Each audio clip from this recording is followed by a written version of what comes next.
I'm planning on transitioning all my plants to leca, and with some of my plants that are bigger or sensitive, I'm using your long method. But is this best for all my plants or some? Especially plants like ZZ plants that don't like to be wet. Also, with plants that have established water roots, can they rot in the leca if they're above the reservoir level from getting too dry?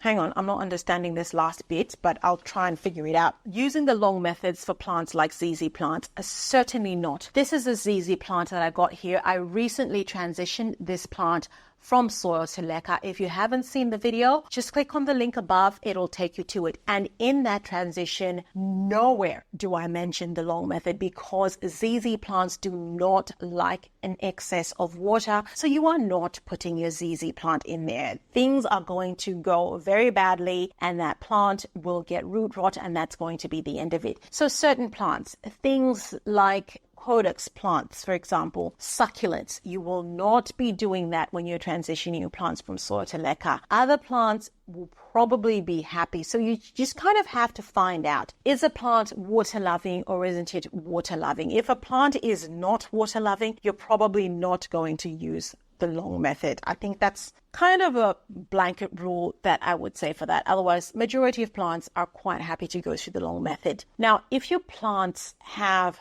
water roots, and when we say water roots, there's actually, I'll just clarify something here. There's no such thing as soil roots or water roots. Roots are roots. Or you've got a plant that are living in soil and plants that are used to living in a hydro environment or in a water environment. So when you're transitioning your plant from soil to leca, what you're getting to do is get those roots that have been living in soil to get used to living in that hydro environment. And that's what that transition is about. And as that plant is transitioning from soil to leca, the roots are actually growing. And those roots that have grown from the roots that have been used to living in leca are used to now living in hydro environment or in water. And that's what people like to call water roots. Now, depending on the plant that you've got, some of these roots might actually not like to still be exposed to that hydro environment constantly. So I'm thinking especially plants like alocasias. I have found that my alocasias